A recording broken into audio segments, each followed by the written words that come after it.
এই দুইটা টাইমে মানুষের মরণ হয়, একটা হলো রাত্রির বেলা, একটা হলো দিনের বেলা।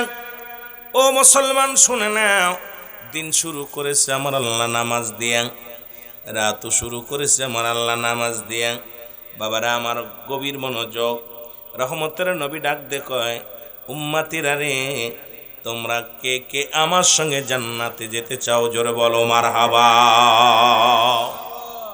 রাসূলুল্লাহ বলেন, আমি কথা দিলাম, যদি একটা কথা বল তোমরা শুনে রাখো, কোন ব্যক্তি 5 ওয়াক্ত নামাজ, 5 ওয়াক্ত সালাত জামাতের সঙ্গে সময় মতো ওক্ত আদায় করতে পারে, আমি নবী ওয়াদা করলাম, আমি নবী কথা দিলাম রে, আমি রব্বুল আলামিন এর হাবিব রাহমাতাল লিল আলামিন তোমাদেরকে কথা দিলাম, ইয়াউমাল কিয়ামতের ময়দানে আমি নবী তোমাদের হাত ধরে জান্নাতে নিয়ে যাব। জোরে বলেন মারহাবা।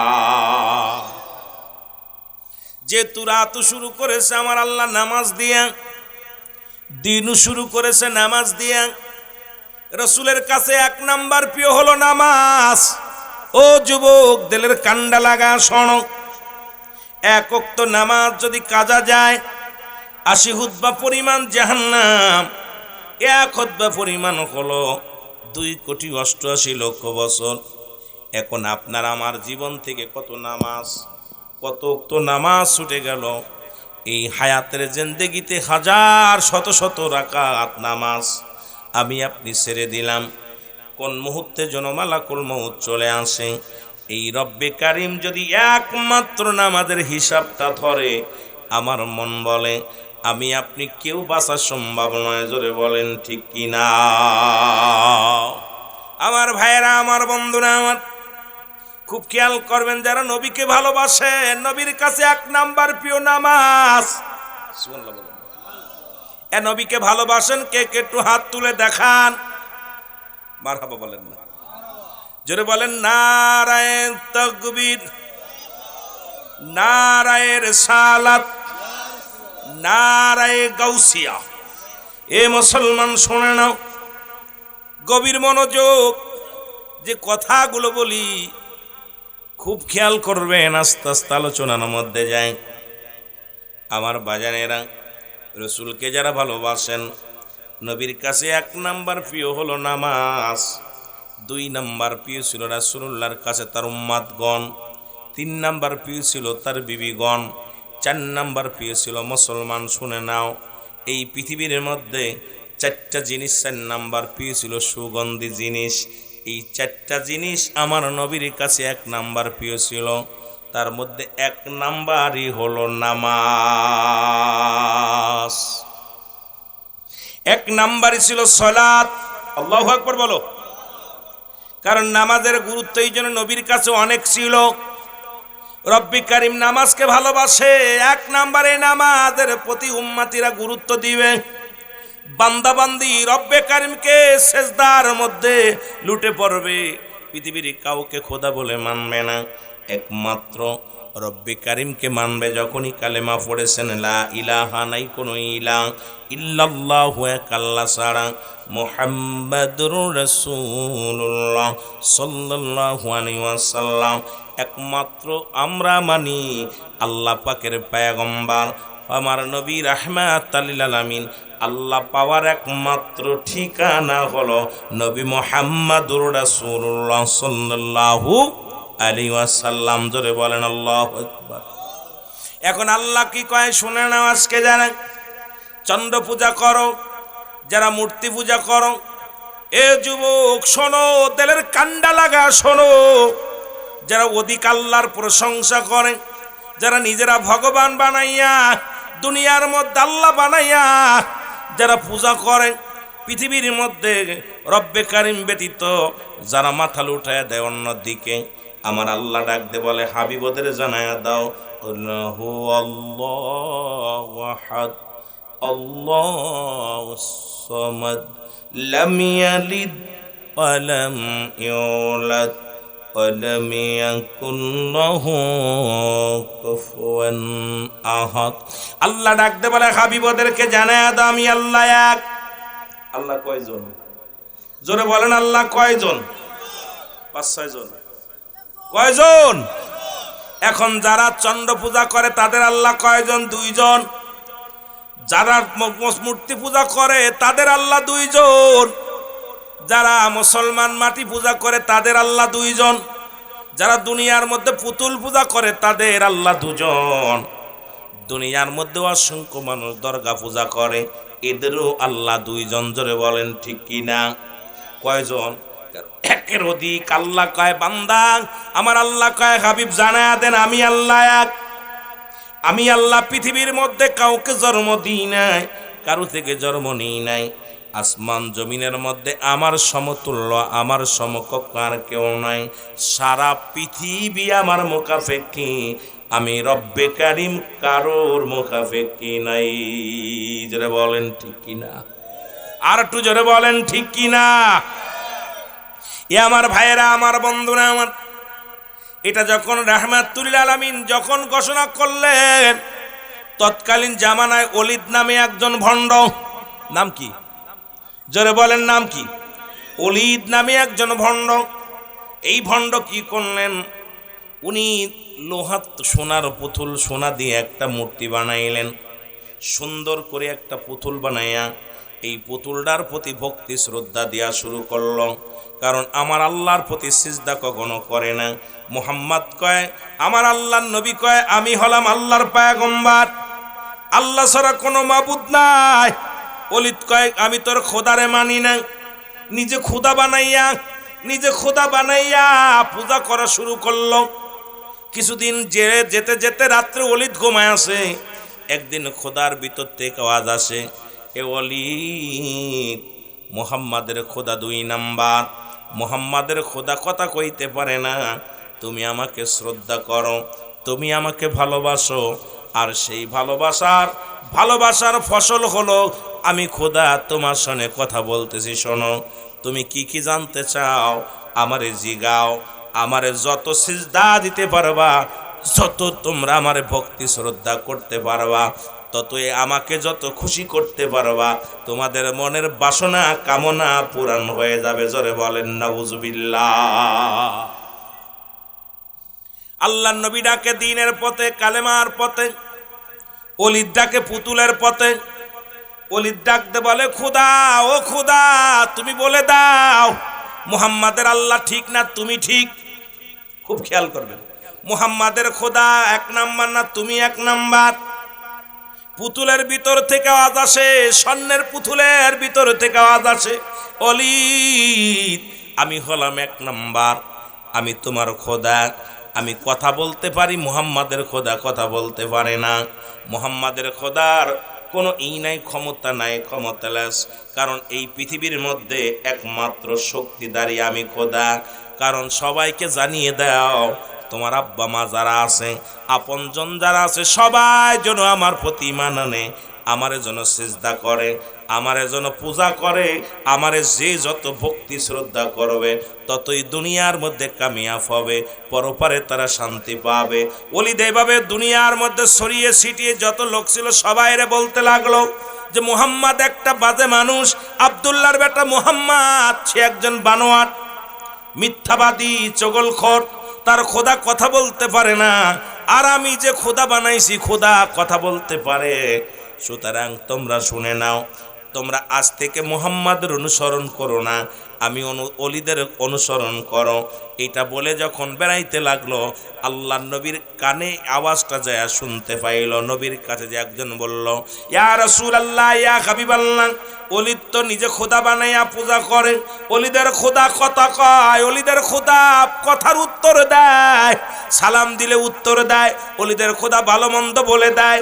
ইয়া রাসূলুল্লাহ, ইয়া হাবিবাল্লাহ, আপনার খোদা কারোর সঙ্গে কথা বলে না, আমরা জীবনেও কথা বলতে পারলাম না। সুতরাং আপনি ওলিদের খোদার কাছে একটু খবর নেন, আপনারটা আসল নাকি ওলিদেরটা আসল? জোরে বলেন নাউজুবিল্লাহ। আল্লাহর নবী খবর পাঠাইলো ওলিদের কাছে, ওলিদ তুমি ভণ্ডামি শুরু করেছো, কোন খোদা বানাইছো? ওলিদ বলে, হে মুহাম্মদ সাল্লাল্লাহু আলাইহি ওয়াসাল্লাম, মুহাম্মদ শোনো, আগামীকাল তোমার সঙ্গে একটা কথা আমার আছে। কথাটা হলো, আমি বিশাল একটা মঞ্চ বানাইব।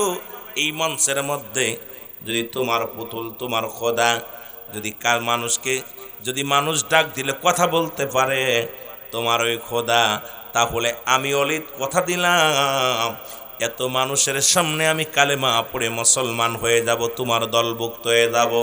আর তোমার খোদা যদি কথা না বলতে পারে, তাহলে কিন্তু তুমি আমার দলভুক্ত হয়ে যাবা, আমার খোদার দলভুক্ত হয়ে যাবা। এবার লোকজন ডাকলেন, হাজার হাজার জনগণ আসলো, হাজার হাজার জনগণ আসছে। অলিদ ডাকতে বলে, ও খোদা, সব লোকজন অপেক্ষা আছে অলিদের খোদার কথা শোনার জন্য। অলিদ ডাকতে বলে, খোদা তুমি বলে দাও, আব্দুল্লাহর বেটা মুহাম্মদ একটা ধোঁকাবাজ। আব্দুল্লাহর বেটা মুহাম্মদ যে খোদারে পূজা করে, যার ইবাদত করে, বন্দেগি করে, এটা এক নাম্বার নয়, এক নাম্বার তুমি। ভিতর থেকে আওয়াজ আসে, লা ইলাহা ইল্লাল্লাহু মুহাম্মাদ। এই জোরে বলেন না, লা ইলাহা মুহাম্মাদুর রাসূলুল্লাহ সাল্লাল্লাহু আলাইহি ওয়াসাল্লাম। ডাক দে বলে, উপস্থিত জনগণ তোমরা শোনো, অলিদ একটা বাটপার, অলিদের খোদা নকল।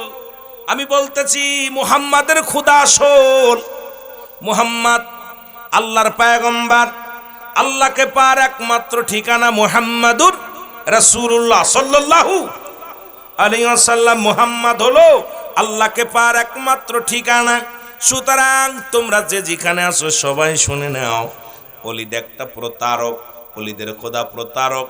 অলিদের খোদা 2 নাম্বার, মুহাম্মাদের খোদা 1 নাম্বার। আব্দুল্লাহর বেটা মুহাম্মদ যে খোদার উপাসনা করে, যে খোদার গোলামি করে, তোমরা সবাই সেই খোদার গোলামি করো। জোরে বলেন মারহাবা। অলিদ হাতের মধ্যে পুতুলটা নিয়ে রাগ করিয়া সোনার দলাটা হাতের মধ্যে নিয়ে ডাক দে, কয় খোদা, এত ভরা মজলিসে আমাকে অপমানি করলি, আমাকে লাঞ্ছিত করলি, আমাকে তুই অপমানিত করলি। কথা বলি আর মুসলমান শুনে নাও, খোদাকে একটা আসার মেরে ভেঙে ফেললেন। এবার যখন একটা আসার দিছে, ওই স্বর্ণের পুতুলটা ভেঙে টুকরা টুকরা হয়ে গেছে। অলিদ রাগ করিয়া বাড়ি চলে গেলেন। উপস্থিত যত জনগণ ছিলেন সবাই কালেমা পড়ে নিলেন, লা ইলাহা ইল্লাল্লাহু। আপনারা আমার কথা বুঝতেছেন? আওয়াজ দিচ্ছেন না কেন? আমি তো আপনাদেরকে ইমানের একটা আলোচনা করি, ইমানই আলোচনা। অসংখ্য মানুষ খানে দাজ্জাল আইব, দাজ্জালাইয়া নিজে খোদা দাবি করবো। আমরা তো সব মনে হয় তারা ভগবান বানায় ফেলা দিব না। সামান্য একজন কবিরাজ যদি আসে, ফু দেয়, ফু দিলে তার প্রতি যে শ্রদ্ধা ভক্তি বেড়ে যাচ্ছে। কথা বুঝেনি? ল্যাংটা পাগল। আর দুনিয়ার মধ্যে যে ভণ্ডামি শুরু হয়েছে, বর্তমান যে ভণ্ডামি শুরু হয়েছে, এখন তো ঘরে ঘরে পীর সাহেব, এখন ঘরে ঘরে পীর। বড় দুঃখ লাগে যে আজকে সমাজের মধ্যে কত যে নামাজ পড়ে না একক, তো সেও শরিয়াতে পীর। নাউজুবিল্লাহ বলেন না? ও নামাজে শরিয়াতের রকম মানে না। যে ব্যক্তি পানির উপর দিয়ে ভেসে যায়, শাহজালাল ইয়ামিনী পানির পথে ভেসে গেছে, এখন ওই রকম যদি আবার কেউ ভণ্ডামি করেও, ভণ্ডদেরও কিছু কেরামত আছে। শাহজালালের সঙ্গে তুলনা করলে হবে না, কারণ হক্কানি ওলি আল্লাহগণ তাদের পাওয়ার দিছে কে? আরো জোরে বলেন কে? আর ভণ্ডদের পাওয়ার দিছে কে? মাস্টার ইবলিস। কথা বুঝেননি? এমন কিছু পাগল থাকবে যারা আপনাদের ঈমান নষ্ট করার জন্য, দেখবে পানির পথে ভেসে যাবে, নামাজ পড়ে না, ওটা ভণ্ড। কিন্তু শাহজালাল আজান দিছে, গরু গোবিন্দ দালান ভেঙে গেছে। জোরে বলেন ঠিক কিনা? গরু গোবিন্দ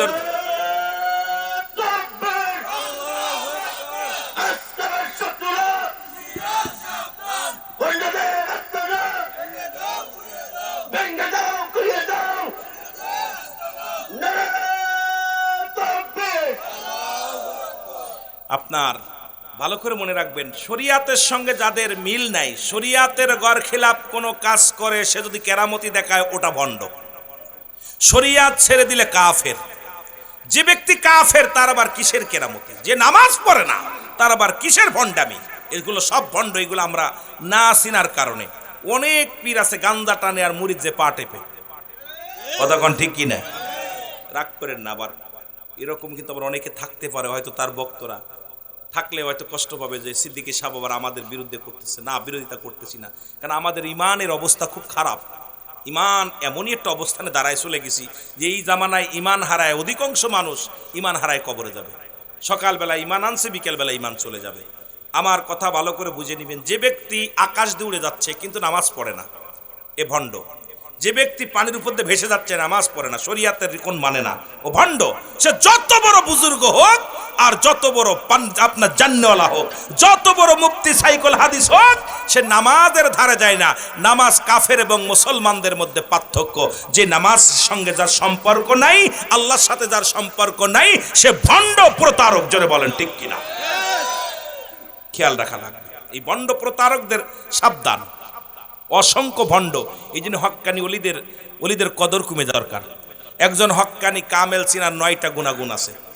হক্কানি কামেল সিনার 9টা গুণ আছে। এই 9টা গুণের গুণ যদি যার ভিতরে না থাকে, সে তো ভণ্ড প্রতারক। আর আমার দেশে বর্তমান এই ভণ্ডদের আবির্ভাব এত পরিমাণ বাড়ছে, আপনার এই পুঁজি তো টাকা পয়সা লাগে না।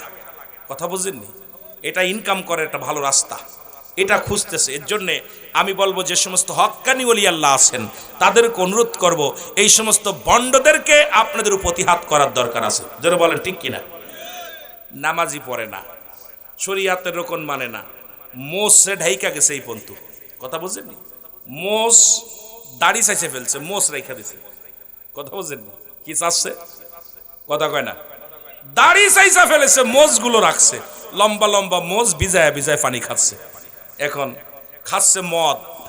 ভক্ত বলতেছে, হুজুর আপনি তো দাড়ি, শুনলাম বক্তারা ওয়াজ করছে মোজ ভিজা পানি খা মাকরু। তা করছে, ও তাই নাকি? মোজগুলো উঠায় খাচ্ছে। কি করছে? কি খাচ্ছে? মদ। কি খাচ্ছে? আরে যেটা হারাম খাচ্ছে, হারাম। তো অসংখ্য মানুষ ইমান হরণের জন্য তৎকালীন জামানায়ও ছিল, এখনো আছে, কিয়ামত পর্যন্ত থাকবে। জোরে বলেন ঠিক কিনা? আরো জোরে বলেন ঠিক কিনা? সুতরাং আপনাদের কাছে আমার করজোরে দাবি, এই জামানায় কিন্তু ইমান চোর চলতেছে। আর রাসূল পাক সাল্লাল্লাহু আলাইহি সাল্লামের জামানায় কয়েক সাহাবী নবীজিকে বলতে, ইয়া রাসূলুল্লাহ, ইয়া হাবিবাল্লাহ, আমরা একটা জিনিস দেখি খুব আশ্চর্য হয়ে গেছি। নবীজি বলেন, কি দেখছো? বলে, হুজুর আসতেছিলাম, দেখি পাখির গায়ে লেখা আছে কালেমা লা ইলাহা ইল্লাল্লাহু মুহাম্মাদুর রাসূলুল্লাহ সাল্লাল্লাহু আলাইহি ওয়াসাল্লাম। নবীজি বলার পর কোনো কথা বলে না, বলে ইয়া রাসূলুল্লাহ, ইয়া রাসূলুল্লাহ, ইয়া রাসূলুল্লাহ। নবীজি বলে, বাকি অংশটা বলো, বাকি কথাটা বলো। বলছি, ইয়া রাসূলুল্লাহ, বাকিটা হলো দেখলাম পাখি ময়লা ঠুকায় ঠুকায় খাচ্ছে। বর্তমান জামানায় এক শ্রেণী আলেম বাইর হয়েছি আমরা, আপনারা না, আমরা বাইর হয়েছি, যারা আপনার গোলালুর মতো মিশে যাচ্ছি। তারা শরিয়াত তরিকত, টাকার কাছে আমরা গোলাম, টাকার গোলাম। যখনই টাকা পাই তখনই সেদিকে মোসর দিই। অর্থের কাছে আমরা ইমান বিক্রি করে দিছি। জোরে বলেন ঠিক কিনা? উপরে লিবাস আছে, দাড়ি টুপি সব ঠিক আছে, ভিতরে বন্ডদেরকে সাপোর্ট দিতেছি। জোরে বলেন ঠিক কিনা? প্রতারকদের, বেনামাজি, গুমরাহীদের পক্ষে কথা বলতেছি। এগুলো সব কষ্টদায়ক কথা, খুব দুঃখজনক। এগুলোকে প্রতিহাত করতে হবে সমাজের জন্য। এই জন্যে সাহেব কেবলা বারবার বলে গেছে, বাবা বাঁচাও ইমান, বাঁচাও দেশ, সাহেব কেবলার নির্দেশ। জোরে বলেন ঠিক কিনা? এটা সেই দেশ, সাহেব কেবলার দেশ। আল্লাহ আমাকে ওনার সঙ্গে অনেকগুলো প্রোগ্রাম করার সুযোগ দিয়েছিল। আল্লাহ আমাকে অনেকবার, উনি আমার ডান পাশে চেয়ারে বসে থাকছে, আমি আলোচনা করছি। ওনার কথাগুলো আমার বারবার মনে পড়ে। ওনার ওই পান খাইতো, ঠোঁট দুটা লাল থাকতো, আমার বারবার মনে পড়ে। ওনার মুখের দিক তাকাইলে, যে আমার বাবারা এই পিক্সি লাগাছিল এর কোল দিয়ে, আমার বারবার ওনার মুখের দিক স্মৃতিগুলো ভাসে। আমার জীবনে 2006 সালে যখন আলোচনা করতে আসি জাফলংয়ে, আমি রুহুল আমিন সিদ্দিকী যখন আসি ওখানে, হুজুরের প্রধান অতিথি, আমি আলোচনা করেছি 1.5 ঘন্টা। তারপর উনি মোনাজাত দিচ্ছে, বসে থাকছে, বাদান লাঠি একখান বট দিয়া, বাদান তুমি ওয়াজ করো, আমি শুনি। অত্যন্ত মায়া করতেন, অত্যন্ত ভালোবাসতেন। সুতরাং সাহেব কেবলার কাছে আল্লাহ দিয়েছেন এলহাম। নবীদের কাছে আসে ওহী, ওলিদের কাছে আসে এলহাম। এলহাম ছাড়া ওলিরা কথা বলে না। উনি বইলা গেছেন আজ থেকে কত বছর আগে, বলে গেছেন, বাঁচাও ইমান, বাঁচাও দেশ। সাহেব কেবলার কার নির্দেশ ছিল? জোরে বলেন কার? রাগ করেন কেন? কথা বলেন না কেন? নির্দেশ ছিল। তার প্রমাণ পাইলাম এখন, এই কিছুদিন আগেই পাইলাম, তিরমিজি শরীফের হাদিস 3952 নম্বর। কত? 3952 নম্বর হাদিস। নবীজি বলে গেছে 1500 বছর আগে, সেই 1500 বছর আগে নবীজি বলে গেছেন যে আমার উম্মাতের ভিতরে একদল তারা নিজেরা মূর্তি পূজা করবে, অন্যকে উৎসাহিত করবে। আমরা এইবার দেখলাম দু চোখ বেঁধে একদম শরিয়াতের চোখ দিয়ে দেখলাম কিছু দাড়িওয়ালা, কিছু টুপিওয়ালা, কিছু পাঞ্জামিওয়ালা তাদেরকে ভক্তি শ্রদ্ধা দিতেছে মন্দির সামনে যায়। জোরে বলেন ঠিক কিনা? কথা কি মিসানা হাসা কইছি? কথা কন না? নবীজি বলে গেছে 1500 বছর আগে, আর সাহেব কেবলা বলে গেছে কয়েক বছর আগে। বাঁচাও ইমান, বাঁচাও দেশ। আমি দুইটা কথারে খুব খেয়াল করতেছি, আমি সিলেটের জমিনে আসা পর এই জিনিসটা খেয়াল করতেছি। নবীজি বলছে 1500 বছর আগে, তিরমিজি শরীফের হাদিস 3952 নম্বর হাদিস। নবীজি বলে গেছে যে আমি দেখতেছি অচিরেই আমার উম্মাতের মধ্যে একদল আগমন করবে, তারা নিজেরা মূর্তি পূজা করবে, অন্যকে উৎসাহিত করবে। আর সাহেব কেবলা বলে গেলেন বাঁচাও ইমান, বাঁচাও দেশ। দেশও রসাতলে, ইমানও রসাতলে। আমাদের কি বাঁচানোর দরকার আছে কিনা? আরো জোরে বলেন আছে কিনা? কোন মৌলবীর ফতোয়া দেখার সময় নেই আমার। কোন মৌলবী কি দেখলো এটা আমার দেখার বিষয় না। আমার দলিল হলো কোরআন, হাদিস, ইজমা, কিয়াস। জোরে বলেন ঠিক কিনা? এই কোন মৌলবী কি ফতোয়া দিল আর কোন মৌলবীর রুহুল আমিন কোনো শর্ত নয়। আমার মাকসুদ হলো আমার আল্লাহ, কোন পীর কোনো মাকসুদ নয়। মাকসুদ কে? আল্লাহ। কোন মৌলবী কোনো মাকসুদ নয়, মাকসুদ হলো স্বয়ং আল্লাহ। জোরে বলেন ঠিক কিনা? এটা যদি খেয়াল থাকে মনে থাকবে। মাকসুদ কে? আল্লাহ। এখন ওই পীরকে মাকসুদ বানায় নামাজও পড়ে না, মৌলবীরে মাকসুদ বানায় নামাজও পড়ে না, শরিয়াতের রকম মানে না। এদের কাছে যাওয়া যাবে না। শরিয়াত এই বাদাম ভাই, এই বের, এই স্যারে, এই ওই বাদামালা, ব্যবসা মেলা আছে দূর, আমার ভাইদের ক্ষতি করবি না। এই মানুষগুলো এত কষ্ট করে গম কামাই করে কুয়াশার মধ্যে বসে আছে, পাগলগুলোর কিছু নিতে দিবি। কারণ আমি আসছি, আমাকে নিয়ে আসছে 700 কিলো দূর থেকে কিছু নেওয়ার জন্য, দেওয়ার জন্য। আমি যদি কিছু দিয়ে না যেতে পারি, আমি খোদা তাআলার কাছে কি জবাব দিব?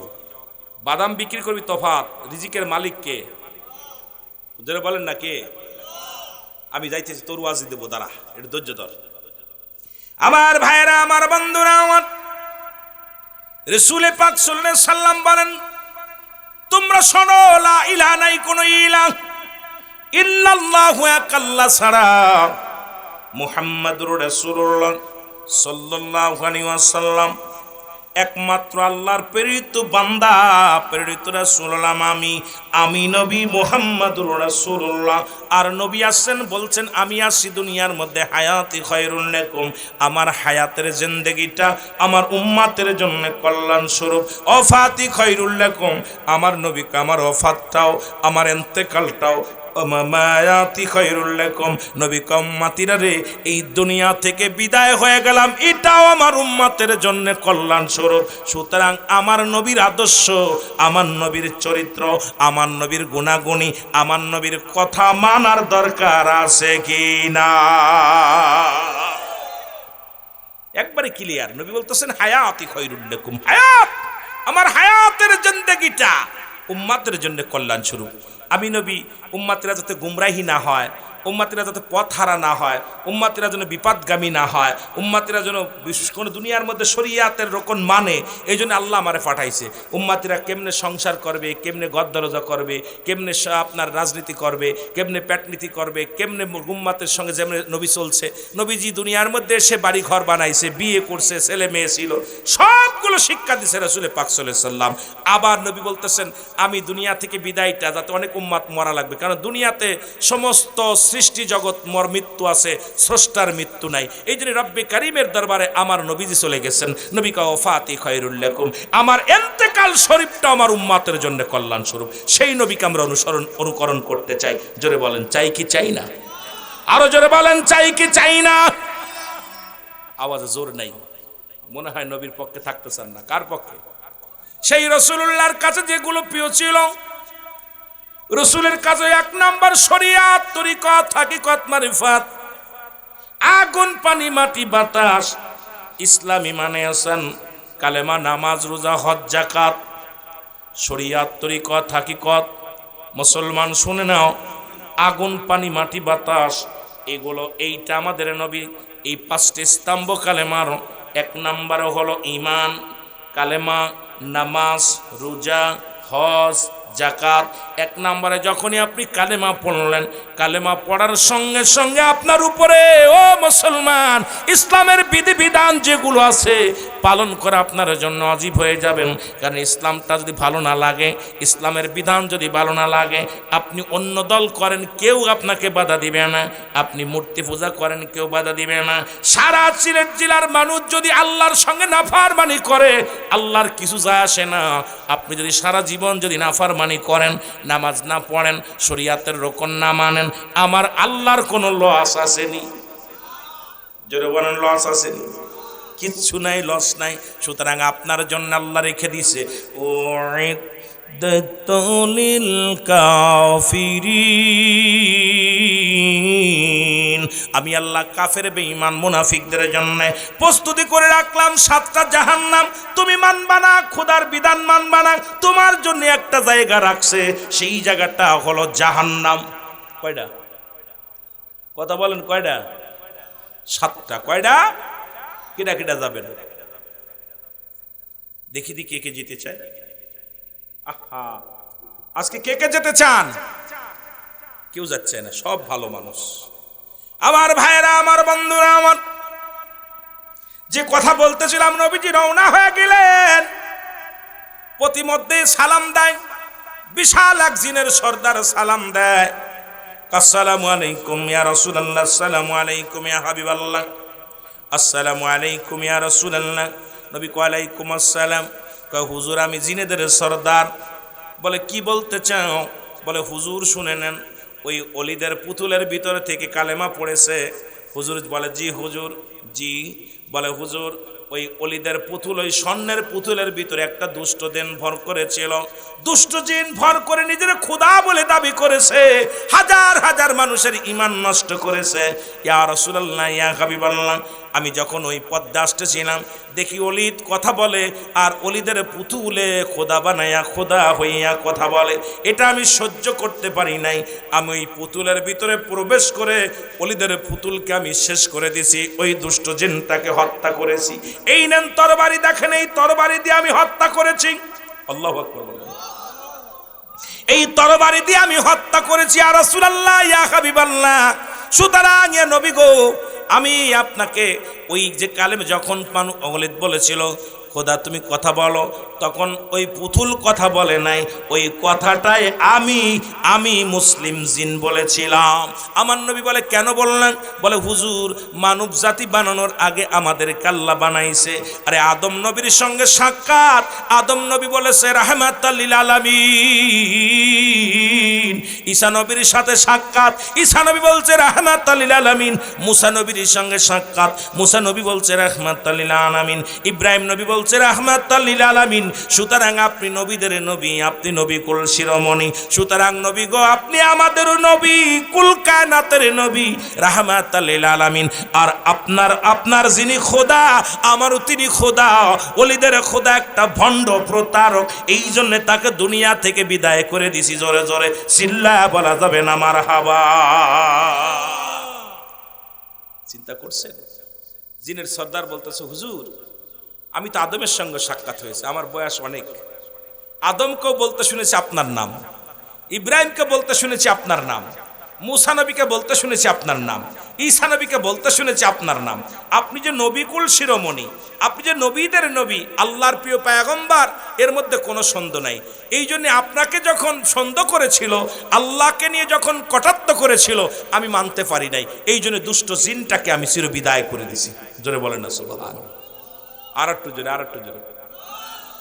সুতরাং সেই নবীর উম্মত হয়ে আমরা খুশি না বেজার? আর একটু জোরে বলেন, খুশি না বেজার? এই ওলিদের মন খারাপ, ওলিদ বেচারা খুব মনটা খারাপ হয়ে গেছে।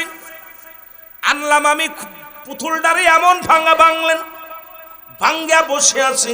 ওই পথ দিয়ে যে আবু জেহেল, আবু জেহেল কলিদরে তোমার কি হয়েছে? কি আর হবে, তোমার বাতিজা মুহাম্মদ আমাকে আজকে একদম ইজ্জত পাঞ্চার করে দিছে হাজার জনতার সামনে। আমার খোদাটার জবান দিয়ে জাদু করায়া কালেমা পড়ায়া নিছে। আমি এত কষ্টে লোকজন গুছাইলাম, সবাই কালেমা পড়ে মুসলমান হয়ে গেছে। এই কষ্ট ভিতরে নিয়ে আমি বসে আছি, এই কষ্ট ভিতরে যন্ত্রণা দিতেছে। আমি এত কষ্ট পাইছি যা জীবনে কোনোদিন পাই নাই। তবে মুহাম্মাদের প্রতিশোধ না নিয়ে আমি দানা পানি খাবো না। প্রতিজ্ঞা করেছি মুহাম্মাদের একটা প্রতিহাত করতে হবে। তাকে যে কোনো কৌশলে, যে কোনোভাবে হোক তাকে মক্কা মদিনা সারা করা লাগবে। এই জমিনের মাটি থেকে তাকে চিরস্থায়ী বিদায় নিতে হবে। প্রতিজ্ঞা করলেন। এদিকে মুসলমান মাস্টার ইবলিসও আসলেন। ইবলিস এসে কয়, ও অলিদ আর ও আবু জেহেল দুজন কি গল্প করো? কয় আমার বাতিজা মুহাম্মদ এমনভাবে শুরু করেছে কালেমার দাওয়াত দিয়ে, এমনভাবে দাওয়াত দেওয়া শুরু করেছে যে দাওয়াত শুনিয়া দলে দলে এলাকার মানুষগুলো কালেমা পড়ে মুসলমান হয়ে যায়। এর একটা বিহিত করো, কিভাবে পারবা তারে ঠেকাও, যেমনে পারো তারে ঠেকাও, কারণ এই মানুষটার কারণে আমাদের ঘুম হারাম হয়ে গেছে। মাস্টার ইবলিস ডাক দে কয়, হুজুর এটা কোনো ব্যাপার না, আপনি একটা কাজ করেন, পাশের রাষ্ট্র মিশরে চলে যান। ওই মিশরের প্রধানমন্ত্রী ওকে দাওয়াত দিবেন, ওনার নাম হলো হাবিব বিন মালেক। ওকে একটা দাওয়াত দিবেন, খুব খেয়াল করবেন বাবারা আমার। ওই হাবিব বিন মালেককে দাওয়াত দিবেন, উনি থাকবে প্রধান অতিথি আর আপনি থাকবেন বিশেষ অতিথি। দুইটা চেয়ার বানাবেন, দুইটা সুন্দর চেয়ার বানাবেন। একটা চেয়ার হবে স্বর্ণের, আর একটা চেয়ার হবে রূপোর। এই দুইটা চেয়ার বানাইয়া মুহাম্মদকেও দাওয়াত দিবেন, মুহাম্মদকেও প্রধান অতিথি হিসেবে দাওয়াত দিবেন, কিন্তু ওকে মাটির মধ্যে বসাইবেন। যখন জনগণের সামনে নবী, যিনি নবী বলে দাবি করে, আল্লাহর পয়গম্বর বলে দাবি করে, সাধারণ পাবলিকের মধ্যে যখন জায়গা হবে, দেখবে সমস্ত মানুষ মুহাম্মাদের দল ছেড়ে আপনার দলে চলে আসবে। জোরে জোরে চিল্লায় বলেন নাউজুবিল্লাহ। শয়তানের তো শয়তানি বুদ্ধি। শয়তান কোনদিন ভালো বুদ্ধি দিতে পারে? শয়তানের বুদ্ধি কেমনে মুসলমানদের শেষ করা যায়, কেমনে ইসলামটা, যে বুদ্ধি সেই কথা। দুইটা চেয়ার বানালে, একটা হলো স্বর্ণের চেয়ার, একটা হলো আপনার রূপোর চেয়ার। দুইটা চেয়ার বানাইয়া হাবিব বিন মালিককে দাওয়াত দিছে। তৎকালীন জামানায় মিশরের বাদশা ছিলেন, নাম হলো হাবিব বিন মালিক। নাম কি? খুব খেয়াল করবেন, নাম কি?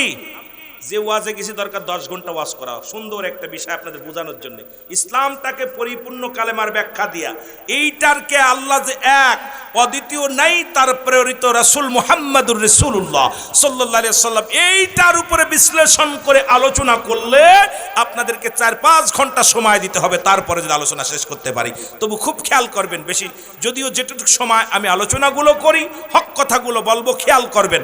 বাকিটা হেদায়েতের মালিক আল্লাহ, হেদায়েতের মালিক কোনো পীর সাহেব নয়, হেদায়েতের মালিক কোন দয়াল নবী নিজেও না। যদি দয়াল নবী হেদায়েতের মালিক হতো তাহলে আবু জেহেলের কপালে কালেমা জুটতো। জোরে বলেন ঠিক কিনা? কথা ক্লিয়ার? বোঝেন হেদায়েতের মালিক কে? আমার দেশের মৌলবীরা হেদায়েতের মালিক হয়ে গেছে। আমার দেশের আমির সাহেব হেদায়েতের মালিক, ইমাম সাহেব হেদায়েতের মালিক, মৌলবী সাহেব হেদায়েতের মালিক, চেয়ারম্যান হেদায়েতের মালিক, আমাদের পার্লামেন্টের মেম্বার হেদায়েতের মালিক। নো, পৃথিবীর মধ্যে কাউকে হেদায়েতের দায়িত্ব আল্লাহ দেন নাই। হেদায়েতের দায়িত্ব রব্বে কারিমের হাতে। জোরে বলেন ঠিক কিনা? আর একটু জোরে বলেন ঠিক কিনা?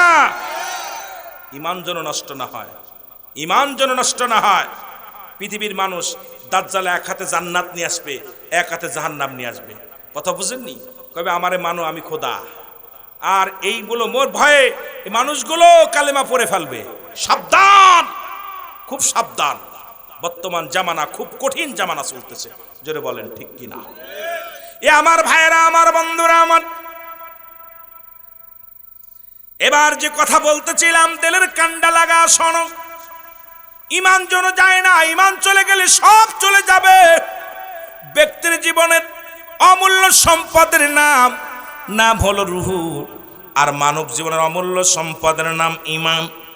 রুহুবিহীন যেমন বডির মূল্য নাই, ঈমানবিহীন কোনো আমলের মূল্য নাই। ঈমান চলে গেলে সব শেষ।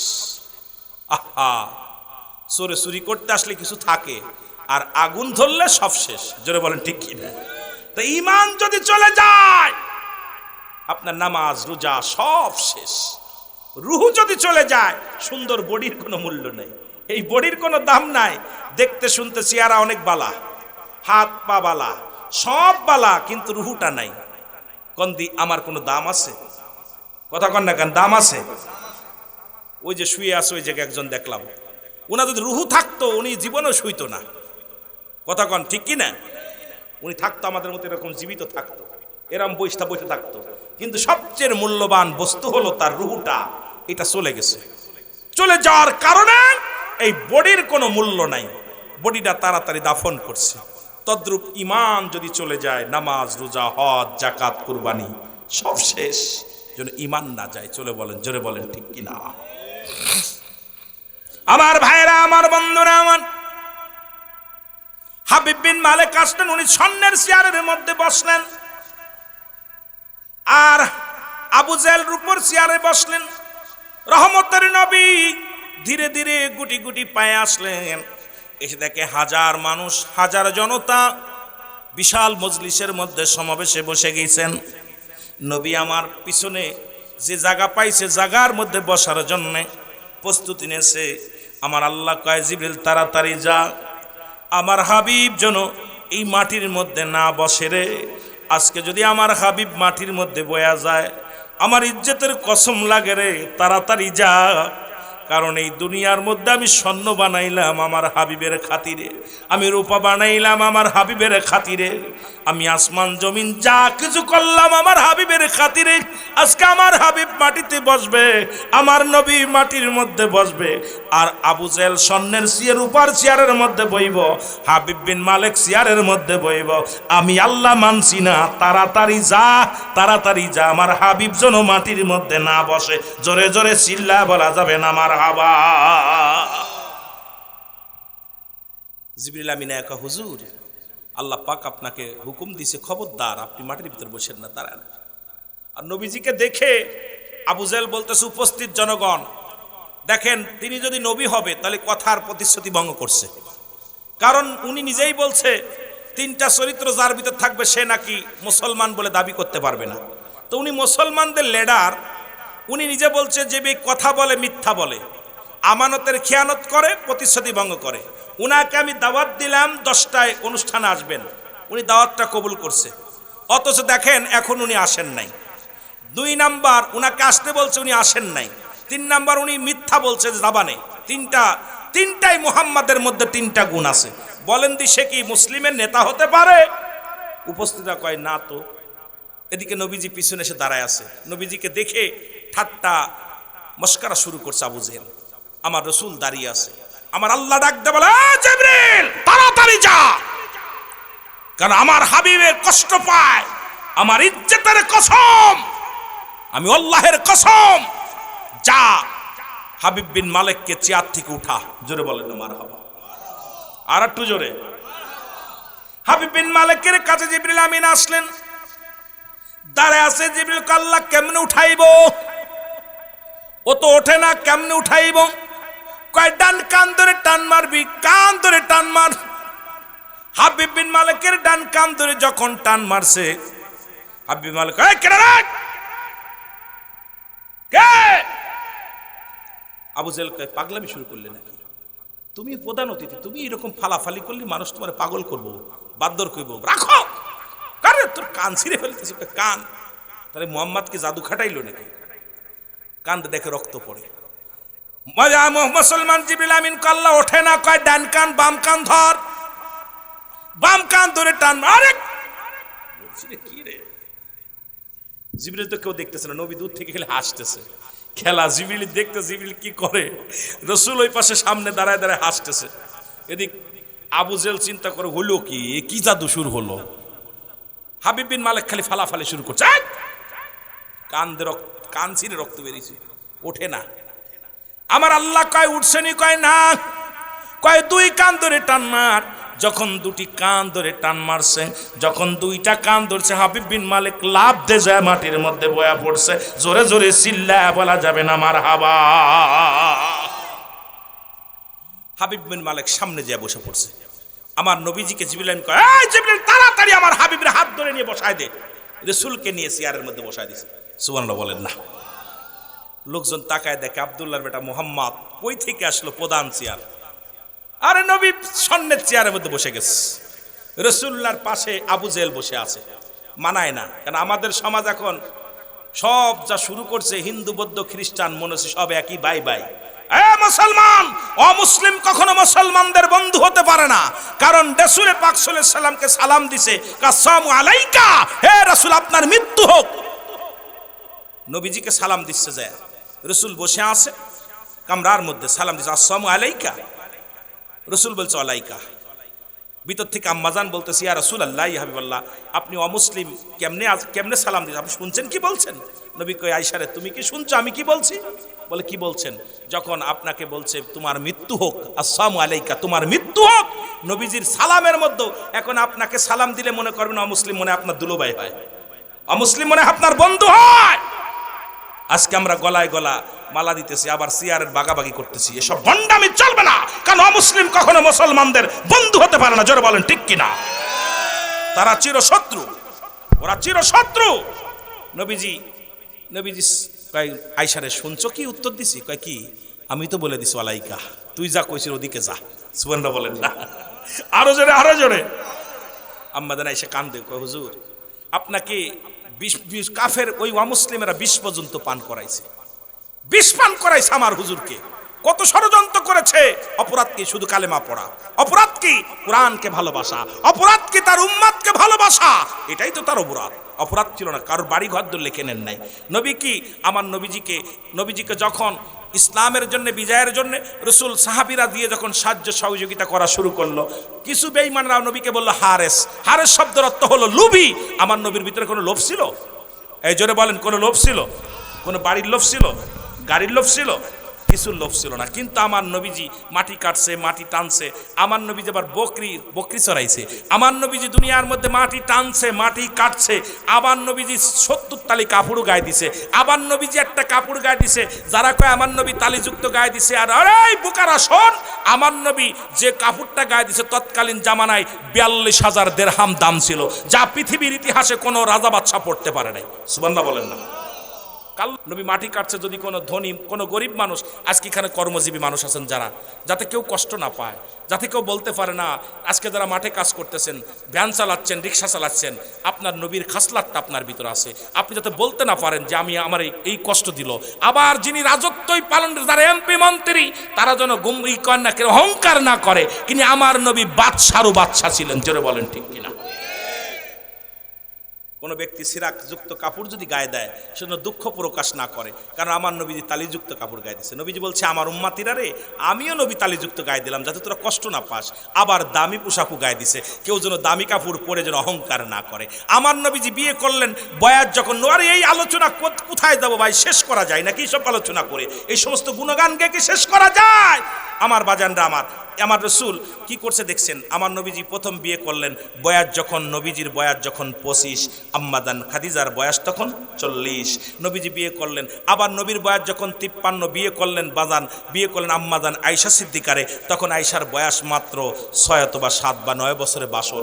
এ মুসলমান, এটার প্রমাণ দিয়ে গেলেন নবীজি, তোমার স্বামী যদি বুড়া হয়, খবরদার তাকে কখনো বুড়া বলবি না, তাকে সম্মান করবা। তোমার স্বামী যদি ছোট হয় বয়সে, তবু তাকে সম্মান করবা। সুবহানাল্লাহ বলেন না? নবীজির সবগুলো রেখে গেছেন, ওই যে বলে হায়াতি খৈরুল লাকুম।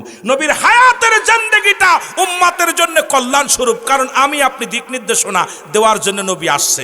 সুতরাং শরিয়াত, তরিকত, হাকিকত, মারিফাত, নবীর গুণে গুণান্বিত হলে আপনার জীবনটা একদম সুন্দর হয়ে যাবে, আর শয়তানের গুণে গুণান্বিত হলে আপনার জীবনটা জাহান্নামী হয়ে যাবে। জোরে বলেন ঠিক কিনা?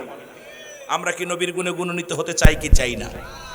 রাসূল চাইবেন আর সপ্তাহে 7 দিন শেভ করবেন, আর কোন নবীর ভালোবাসি আল্লাহর রাস্তে রাসূলের দায়মি সুন্নাত দাড়ি রাখা, এটার ভিতর হাত দেবেন না।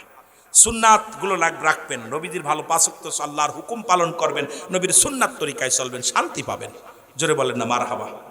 আমার ভাইয়েরা, আমার বন্ধুরা, আমার কথাগুলো বলতে গেলে অনেক কথা চলে আসে, আর এগুলো বিস্তারিত যদি বলতে যাই সময় লাগবে, এত সময় আমি আপনাদেরকে দিতে পারবো না। যেটা বলতেছি শুনে নেন।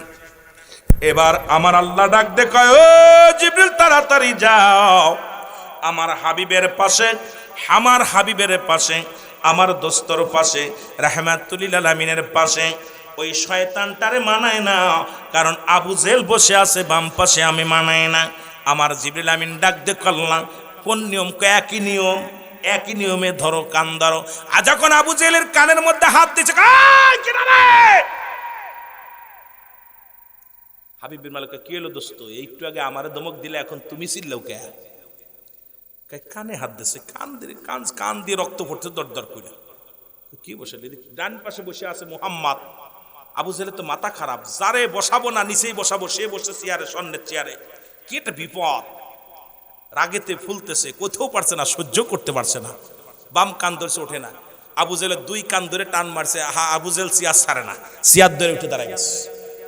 চেয়ার ছাড়ে না, কারণ হাবিব বিন মালিক চেয়ার ছাড়ছে, চেয়ার চলে গেছে, দখলে চলে গেছে। এইটা যদি আমি ছেড়ে দিই, দখলে চলে যাবে, ছাড়া যাবে না। আমার আল্লাহ জিবরিল মার, লাথি একটা পাছাই দিলে, মারছে লাথি, পিছনে দিলে এক লাথিতে যায়া ছুটে পড়ছে জনগণের মধ্যে। সুবহানাল্লাহ বলেন না? জিবরিলের লাথি কি আরে আসতে পড়ছে, আর মাঝখানে যে পড়ছে, কাম সারছে। সব লোকজন, খালি সব উপস্থিত যত লোকজন ছিল সবাই হাসাহাসি শুরু করছে, কাম সারছে। মুহাম্মদ আজকে উচিত শিক্ষা দিয়ে দিছে। কথা বুঝেননি? উচিত শিক্ষা দিছে। এখন চেয়ারটা ফাঁকা। আমার আল্লাহ কয়, ও জিবরিল, দেরি করো না, তাড়াতাড়ি সূরত বদলাও, তুমি দাহিয়াতুল কলবের সূরত ধরো। কারণ রাসূলের কাছে তুমি যে সূরতটা ধরে যেতে, সাহাবীর সূরত, ওই সূরতটা ধইরা বইহা পড়ো। সুবহানাল্লাহ বলেন না? জিবরিল আমিন দাহিয়াতুল কলবের সূরত ধইরা বাম পাশে চেয়ারের মধ্যে বসে গেছে।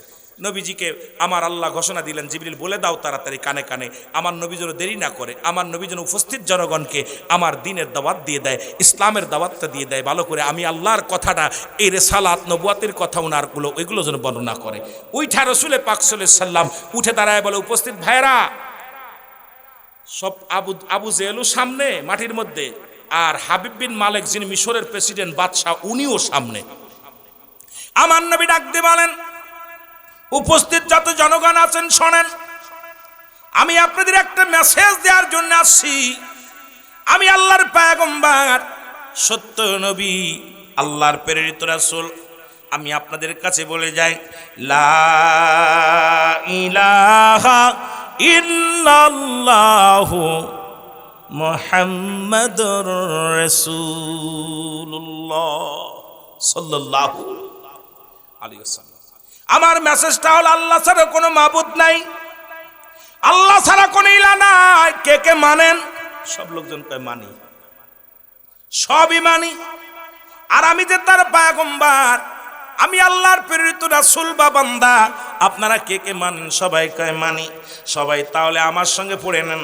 উপস্থিত যত জনগণ ছিলেন সবাই কালেমা পড়ে মুসলমান হয়ে গেছে। লা ইলাহা ইল্লাল্লাহু মুহাম্মাদুর রাসূলুল্লাহ সাল্লাল্লাহু আলাইহি ওয়াসাল্লাম। সুতরাং ইসলামটা যে কত শান্তি, নবীকে বলছে বায়ানাত, উত্তম ব্যবহার, উত্তম আখলাক, উত্তম চরিত্র, যা আমার রাসূলকে দিয়েছে আল্লাহ, পৃথিবীর মধ্যে আপনাকে সেটা দেয় নাই। সেই রাসূলের গুণাগুণ, সেই রাসূলের ভালোবাসা, যার অন্তরে যতটুক তার ঈমান বলতে ততটুক। নবীর প্রেম ভালোবাসা যার অন্তরে নাই, তার ঈমান বলতে কিচ্ছু নাই, সরাসরি বেঈমান। সুতরাং সেই নবীর ভালোবাসা যারা অর্জন করেছেন, সে কেমনে নামাজ ছেড়ে দেয়? সেই নবীর ভালোবাসা যে ব্যক্তি অর্জন করেছে, সে ব্যক্তি কেমনে রোজা ছেড়ে দেয়? সেই নবীর ভালোবাসা যে অর্জন করেছে, কেমনে সে সুদ খায়, ঘুষ খায়, জিনা ব্যভিচার করে, অন্যায় করে? আমার বুঝি আসে না। এই রাসূল বললেন, যে কোন তোমরা কি জান্নাতে যেতে চাও? নবী বললেন, তোমরা কি জান্নাতে যেতে চাও? সাহাবীরা বলে, কে বা না চায়? আপনারা হাত উঠাইছিলেন। নবীজি বললেন, আজ থেকে 5 ওয়াক্ত সালাত, 5 ওয়াক্ত নামাজ সময় মতো যে ব্যক্তি আদায় করতে পারবে, আমি নবী ওয়াদা করলাম তার হাত ধরে জান্নাতে নিয়ে যাব। খুব খেয়াল, রাসূলুল্লাহ বলছেন, আপনারা কি আমার সাথে জান্নাতে যেতে চান? সাহাবীরা বলছে, হুজুর কে বা না চায়? নবীজি বললেন, তাহলে তোমরা শোনো, যে ব্যক্তি 5 ওয়াক্ত নামাজ, সালাত, নামাজটা সময় মতো, ওক্তীয় মতো, জামাতে বা একাকার, যেভাবেই হোক, হয়তো আপনি জামাত পান নাই, তবে সময় হয়ে গেছে, নামাজটা আপনি আদায় করবেন। 5 ওয়াক্ত নামাজ যে ব্যক্তি সময় মতো, ওক্তীয় মতো আদায় করতে পারবে, রাসূলে পাক তার হাত ধরে জান্নাতে নিয়ে যাবে। এখন নবীর সনে কি জান্নাতে যেতে চান আপনারা? জোরে বলেন, চান কি চান না? তাহলে আজকে মাগরিবের নামাজ কে পড়ছেন দেখি দি। হায় হায়, এত বেল ধরে ওয়াজ করে ইউটিউব পেলাম, ফজরের নামাজ কে কে পড়ছেন? ফজরের নামাজ, হাই দুঃখ, ইমাম সাহেবরা আসেননি, এই কি অবস্থা? মাগরিব ঈশান নামাজ পড়ছেন কে কে? আমি খুশি হচ্ছে সত্য আপনারা হাত উঠাচ্ছেন, এই জন্য আনন্দ লাগতেছে যে আপনাদের ইমান আর যারা উঠান নেয় এদেরকে বেশি ধন্যবাদ জানাই যে তারা সত্য আছে প্রকাশ, মিথ্যা বলে সমস্ত পাপের মা হলো মিথ্যা। একেতে পড়ি নাই আবার মিথ্যা কথা যদি হাত উঠায় আরো গুনাহগার, জোরে বলেন ঠিক কিনা? এই জন্য আপনাদেরকে ধন্যবাদ জানাই, লজ্জা দিতে চাই না। তাহলে আমি ওয়াজ শোনা হলো নফল বন্দেগী, আর ঈশান নামাজ ছিল ফরজ। ফরজ তরক করা কবিরা গুনাহ। আপনি যে এই যে আল্লাহর সঙ্গে নাফরমানি করলেন, ওয়াজ না শুনলে কোনো গুনাহ হবে না। আপনি ওয়াজ শোনেন নাই, খোদার কসমে একটু গুনাহ হবে না। যদি থাকেন সওয়াব হবে, বসে আলোচনা শুনলে সওয়াব হবে, না শুনলে কোনো গুনাহ হবে না। কোনো মৌলবি ফতোয়া দিতে পারবে না যে ওয়াজ না শুনলে গুনাহ হবে। কিন্তু নামাজ ছেড়ে দেওয়া, ইচ্ছাকৃত নামাজ ছেড়ে দেওয়ার সঙ্গে সঙ্গে কবিরা গুনাহ। হে মুসলমান, নামাজ ইচ্ছাকৃত যারা ছেড়ে দিলেন আপনারা কত বড় ভুল করছেন জানেন? যদি সময় পান দয়া করে মসজিদ পাশে থাকলে দৌড়ায়া যাবেন, যায় নামাজটা শেষ করে এসে বসবেন, কারণ ফরজ নামাজ তরক করবেন না। নামাজ রাসূলের সাহাবী আব্দুল্লাহ আনসারী নাম কি? জোরে বলেন। আব্দুল্লাহ আনসারী তৎকালীন জামানায় সবচাইতে গরিব, প্রতিনিয়ত নামাজ আদায় করে নবীজির পিছে। নামাজ পড়িয়া এবার দৌড়ায়া গেলেন বাড়িতে। বিবি ডাক দে কয়, স্বামী রে, রাসূলুল্লাহ কি ওয়াজ করছে? কয়, রাসূল আজকে ওয়াজ করছে যে ব্যক্তি 5 ওয়াক্ত নামাজ, 5 ওয়াক্ত সালাত সময় মতো আদায় করতে পারবে, আল্লাহর নবী তার হাত ধরে জান্নাতে নিবে। বিবি ডাক দে কয়, স্বামী রে, আপনার কাছে আমার দাবি, আপনি নামাজ আদায় করে আল্লাহর নবীর সাথে জান্নাতে যাবেন রে স্বামী।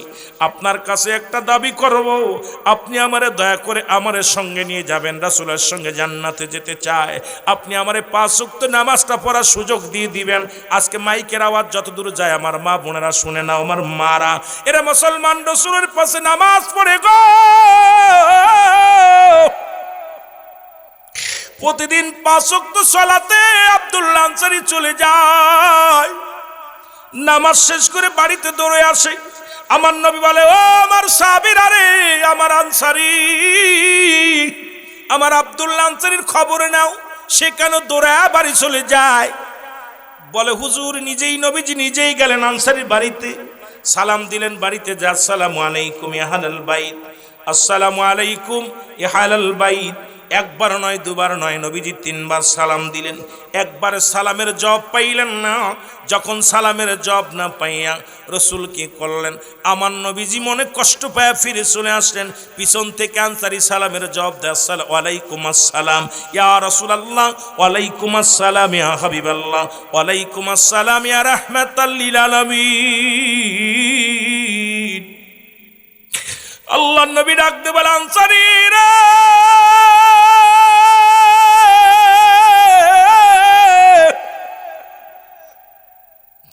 তুমি আজান শুনে তুমি নামাজ, তোমাকে আমি সালাম দিয়েছিলাম, সালামের উত্তর তুমি দিলাম, তার মানে আর বুঝতে বাকি নাই তুমি সালাম পেয়েছিলে, উত্তর দিয়েছ।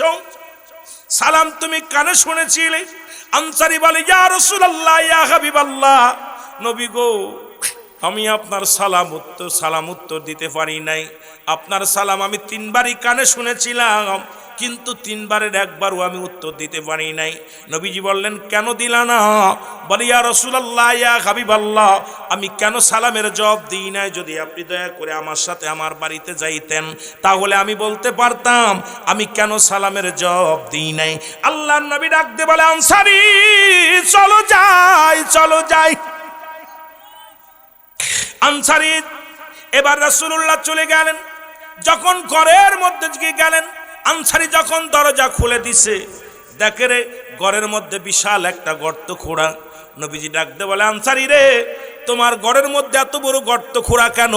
বলে, ইয়া রাসূলুল্লাহ, ইয়া হাবিবাল্লাহ, যখন আপনি আমারে সালাম দিয়েছিলেন আমি উত্তর দিতে পারি নাই নবী গো, কারণ আমি এই গর্তের মধ্যে উলঙ্গ অবস্থায় বসেছিলাম, গায়ের মধ্যে কোনো পোশাক ছিল না। আব্দুল্লাহর গায়ের মধ্যে কোনো পোশাক ছিল না। নবীজি বলে, আনসারী তুমি কি বলতে চাও? বলে, ইয়া রাসূলুল্লাহ, ইয়া হাবিবাল্লাহ, যখন আপনি আমাকে সালাম দিয়েছিলেন তখন আমার বিবি নামাজগত অবস্থায় ছিল, আর এই জন্য আমি আপনার সালামের জবাব দিতে পারি নাই। নবী বলে কি বলো? বলে হুজুর, আমাদের স্বামী স্ত্রী মিলে এক টুকরা কাপড়, মাত্র একখানা কাপড়, যখন আজান পড়ে যায় মসজিদে, এক দড়ি আমি মসজিদে চলে যাই, আমার বিবি উলঙ্গ হয়ে গর্তের মধ্যে বয়া থাকে, আবার আমি সালাম দিয়ে শেষ করে নামাজ শেষ করে বাড়িতে দূরে আসিয়া গর্তের মধ্যে প্রবেশ করি। ইয়া রাসূলুল্লাহ, ইয়া হাবিবাল্লাহ, আমি সঙ্গে সঙ্গে কাপড়টা খুলে দিই। ওই কাপড়টা খুলে আমি যখন ওই গর্তের মধ্যে বয়া থাকি, আমার বিবি নামাজে দাঁড়ায়া যায়। ইয়া রাসূলুল্লাহ, ইয়া হাবিবাল্লাহ, এই কারণে আমি উলঙ্গ থাকার কারণে আমি আপনার সালামের জবাব দিতে পারি নাই। আমার নবী চোখের পানি ছেড়ে ডাক দিয়ে বলে, আনসারী, আনসারী রে, আমি নবী কথা দিলাম রে, আমি নবী কথা দিলাম, এক কাপড়ে স্বামী স্ত্রী দুজন নামাজ আদায় করেছো, আমি নবী কথা দিলাম রে আনসারী, ইয়াউমাল কিয়ামতের ময়দানে আমি নবী তোদের দুজনকে আমি হাত ধরে জান্নাতে নিয়ে যাব। জোরে জোরে চিল্লায় বলা যাবে না মারহাবা। আমার ভাইরা, গভীর মনোযোগ। সুতরাং এই নবীজির ভালোবাসা, এই নবীজির প্রেম, এই নবীজির মহব্বত, আপনি বলেন দিয়ে আপনাদের গ্রামে সিলেট জেলায় এমন কোন গরিব মানুষ আছে যার এক টুকরা কাপড় আছে? কথা বলেন না কেন? যে পাগল তার 2-4টা টুকরা, যে ভিক্ষা করে খায় তারও 5-6 টুকরা কাপড় আছে। এরপরে যদি নামাজ না পড়ে, এই হিসাবটা আপনি কেমনে দিবেন? আজকে যারা নামাজ পড়লেন না তাদের কি একটা কাপড় আছে? এই কথা বলেন না কেন? একটা কাপড় 2-4টা আছে, তাহলে আপনি কেমনে জবাব দিবেন? যদি সাহাবীরা যদি এক কাপড়ে নামাজ না জানি তাহলে তুমি কত সুন্দর, কত সুন্দর, তোমার সৃষ্টি যদি হয় এত সুন্দর, এত সুন্দর, না জানি তাহলে তুমি কত সুন্দর, কত সুন্দর। লা ইলাহা, জবান খোলে লা ইলাহা, মহব্বত লা ইলাহা, মাইকে টানতেছে কমে, লা ইলাহা, লা ইলাহা, একটু সাউন্ড বাড়ায় রাখুন ভাই। ইলাহা ইল্লাল্লাহ, জোরে লা ইলাহা, লা ইলাহা, মুহাম্মদ রাসূলুল্লাহ সাল্লাল্লাহু আলাইহি ওয়াসাল্লাম। কয়েকবার একটু ইসমে জাতের জিকির করেন, আল্লাহ আল্লাহ আল্লাহ আল্লাহ আল্লাহ। এত ঘুরাই দেন না। আল্লাহ আল্লাহ আল্লাহ আল্লাহ আল্লাহ আল্লাহ, থাক। আল্লাহ আল্লাহ আল্লাহ, জোরে জোরে। আল্লাহ আল্লাহ আল্লাহ আল্লাহ আল্লাহ আল্লাহ আল্লাহ আল্লাহ আল্লাহ আল্লাহ।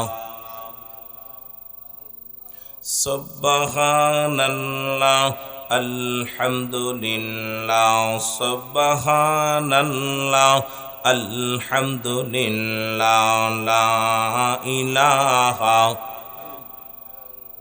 বলেন সুবহানাল্লাহ আলহামদুলিল্লাহ, লা ইলাহা, লা ইলাহা ইল্লাল্লাহু মুহাম্মাদুর রাসূলুল্লাহ সাল্লাল্লাহু আলাইহি ওয়াসাল্লাম বালাগাল উলা বিকামালিহি কাশাওয়াত তুজা বিজামালিহি হাসনাত জামিআ খিসালিহি সাল্লাল্লাহু আলাইহি ওয়া আলিহি বলেন বালাগাল উলা বি কি আছে না আপনি ঠিক করে দেন ওয়াতুজা বিজামালিহি হাসনাত জামিআ খিসালিহি সাল্লাল্লাহু আলাইহি ওয়া আলিহি। আলহামদুলিল্লাহ রব্বুল আলামিন আপনাকে আমাকে আজকের এই ঐতিহাসিক রিয়াজুল জান্নাহ বেহেশতের বাগান গদিয়াচর জনাব হযরত মাওলানা হযরত আরিয়া শাহ রহমাতুল্লাহ আলাইহি যুব সংগঠনের উদ্যোগে 14তম বাৎসরিক তাফসীরুল কোরআন মাহফিল ও ইসালে সব। আজকের এই মাহফিলে আপনাকে আমাকে আসার মতো বসার মতো সুযোগ আল্লাহ দান করল। উচ্চ কণ্ঠে আওয়াজ দেবেন আলহামদুলিল্লাহ। আজকের মাহফিল থেকে সালাম ও কদম মুসি জানাই কুল কায়নাতের নবী নবীদের নবী রাহমাতাল লিল আলামিনের পুত পবিত্র কদম মোবারকে। সালাম ও কদম মুসি জানাই বাংলাদেশের অসংখ্য হক্কানি ওলি আল্লাহদের কদম মোবারকে। সালাম জানাই আজকের মাহফিলের সম্মানিত সভাপতি জনাব হযরত মাওলানা কারি ইনামুল হক সাহেব। আজকের মাহফিলের প্রধান অতিথি জনাব হযরত মাওলানা মুহাম্মদ ইনামুল হক আজাদি সাহেব। আজকের মাহফিলের সম্মানিত বিশেষ অতিথি বিশেষ বক্তা জনাব হযরত মাওলানা মুফতি জনাব মোহাম্মদ হুমায়ুনুর রহমান সাহেব। আজকের মাহফিলের আমন্ত্রিত ওলামা ইকরাম যারা আছেন জনাব হযরত মাওলানা কারি শহীদুল ইসলাম সাহেব। আজকের মাওলানা জনাব হযরত মাওলানা কারি ইনামুল হক সাহেব, জনাব হযরত মাওলানা জুবাইর আহমেদ সাহেব, জনাব হযরত মাওলানা আব্দুল মিয়া সাহেব, অন্যান্য ওলামা ইকরাম মসজিদের ইমাম সাহেব, সম্মানিত পরিচালক সাহেব, দিগার ওলামা ইকরাম মসজিদের ইমাম সাহেব, মুসল্লিগণ, সামনের উপস্থিত আশিকান জাকিরান দরবার মুসলমান ভাই বন্ধুগণ, পর্দারের মা বোনেরা, সকলকে আবারও সালাম জানাই। আসসালামু আলাইকুম ওয়া রাহমাতুল্লাহি ওয়া বারাকাতুহু। আপনারা ভালো আছেন? যদিও মাহফিলটা মানুষ মনে হয় এলাকার মধ্যে বসতি কম, যেটা আমি অনুভব করলাম আসার পর। এই পাশে যে বাসায় খাওয়া দাওয়া করলাম, বাসা থেকে শুরু করে এই পাশে আবার আসলাম, দেখলাম জনগণ কম মনে হলো, এলাকার মধ্যে ফাঁকা ফাঁকা বাড়ি। তারপরে মাহফিলটা যে জায়গা হয়েছে এই জায়গায় একটু ভিতরে হয়ে গেছে, মানুষের আসার সমাগম একটু কম। আর এমনি জান্নাতের বাগানে আসতে চায় না মানুষজনে কেন অলস হয়ে গেছে। কার জীবনের শেষ মাহফিল, কার জীবনের শেষ রাত, কার জীবনের শেষ সময় কেউ বলতে পারি না। রব্বে কারীম আজকের এই জান্নাতের বাগানে বসার সুযোগ দান করলো। একটা দুইটা দিন না, এর আগে 14টা বছর 13টা বছর পার হয়ে গেছে, 14তম মাহফিল। এই 14টা বছর আপনারা মাহফিলখানা করতেছেন। এলাকার মানুষগুলো অবশ্যই আল্লাহ রাসূলকে ভালোবাসেন, দিন ইসলামের ধারক বাহক হিসেবে, ইসলামের ধারক বাহক হিসেবে, ওলি আল্লাহদের ধারক বাহক হিসেবে আপনারা যারা কাজ করতেছেন, রব্বে কারীম প্রত্যেকের হায়াতের মধ্যে বরকত দান করুক। জোরে বলুন আমিন। একটু মহব্বতের সঙ্গে উচ্চ কণ্ঠে আওয়াজ দেবেন আল্লাহুম্মা।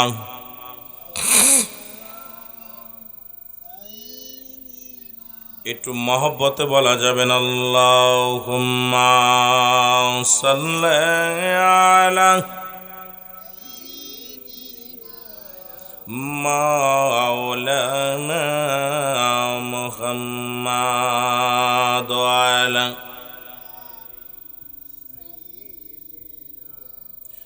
মাওলানা।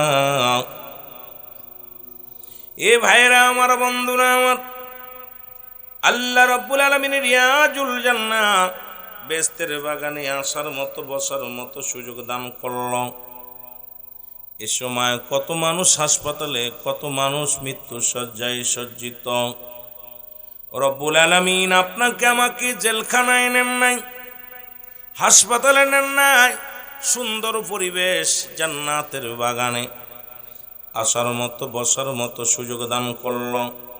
একটু জোরে জোরে চিল্লায়া বলা যাবেন আল্লাহু আকবার। বান্দা যখন জান্নাতের বাগানে রওনা হয়ে যায়, প্রতিটা কদমে কদমে আমার আল্লাহ রাব্বুল আলামিন বান্দার জিন্দেগির সগীরা গুনাহগুলো মাফ করে দেয়। জোরে বলেন মারহাবা। কি গুনাহগুলো মাফ করে দেয়? সগীরা গুনাহগুলো মাফ করে দেয়। আমরা শুধু সগীরা গুনাহ করি নাই, পদে পদে করছি কবিরা গুনাহ। নামাজ ছেড়ে দেয়া কবিরা গুনাহ, মিথ্যা বলা কবিরা গুনাহ, বেগানা নারীর সঙ্গে দেখা দিয়া কবিরা গুনাহ, বেগানা পুরুষের সঙ্গে দেখা দিয়া কবিরা গুনাহ। হাজার হাজার গুনাহ করলাম। এই গুনাহগুলো মাফ করাতে যদি চাও, আল্লামা কদবী রাহমাতুল্লাহ বয়ান করে, বান্দা শুনে নাও, জীবন ভরে যত গুনাহ করেছ সমস্ত গুনার কথা মনে করে বান্দা যখন রিয়াজুল জান্নাহ বেহেশতের বাগান খানা করে ধরে খাস তওবা করে আল্লাহর দরবারে কান্দার বলে, আল্লাহ জীবনের শেষ মাহফিল, জীবনের শেষ রাত, আর জীবনে মাহফিলে বসতে পারবো না, জীবনের এই রাত জেগে ওয়াজ শুনতে পারবো না। রব্বি কারিমের দরবারে খাস তওবা করে চোখের পানি ছেড়ে আল্লাহ বলে ডাক দেওয়ার সঙ্গে সঙ্গে রব্বুল আলামিন বান্দার জীবনের সব গুনাহ মাফ করে দিবে। জোরে বলেন সুবহানাল্লাহ। কারণ কিয়ামত পর্যন্ত আর কোন নবী আসবে না, নবীদের দরজা বন্ধ, তওবার দরজা কিয়ামত পর্যন্ত খোলা। এই কিয়ামত পর্যন্ত তওবার দরজা খোলা থাকবে। এই জন্য তওবা করবেন, বেশি বেশি তওবা করবেন। মানুষের মরণ হয় দুইটা টাইমে, একটা হলো রাতের বেলা, একটা হলো দিনের বেলা। দিন শুরু করেছিলাম, মৃত্যুবরণ করি নাই। রাত শুরু করেছি, এখনো পর্যন্ত মৃত্যুবরণ করি নাই। আগামীকাল আপনার আমার জীবনের সূর্যোদয় হবে। আগামীকাল আমার আপনার জন্য কি নিয়ামত বয়ে আনতেছে পরবর্তী সময় কেউ বলতে পারি না। যেহেতু রব্বে কারিম এখনো পর্যন্ত জিন্দা রাখছে, আমার সঙ্গে সবাই আগে ইস্তিগফার করেন, তওবা করেন। আস্তাগফিরুল্লাহ রব্বি মিন কুল্লি যামবি আতুবু ইলাইহি লা হাওলা ওয়ালা কুওয়াতা ইল্লা বিল্লাহিল আলিয়্যিল আযীম। লা ইলাহা ইল্লাল্লাহু মুহাম্মাদুর রাসূলুল্লাহ। আশহাদু আল্লা ইলাহা ইল্লাল্লাহু ওয়াহদাহু লা শারীকা লাহু ওয়া আশহাদু আন্না মুহাম্মাদান আবদুহু ওয়া রাসূলুহু। জোরে জোরে চিল্লায়া বলা যাবে না মারহাবা। মহব্বতের সঙ্গে দুরূদ শরীফ পড়েন আল্লাহুম্মা। বাবারা জোরে জোরে পড়েন।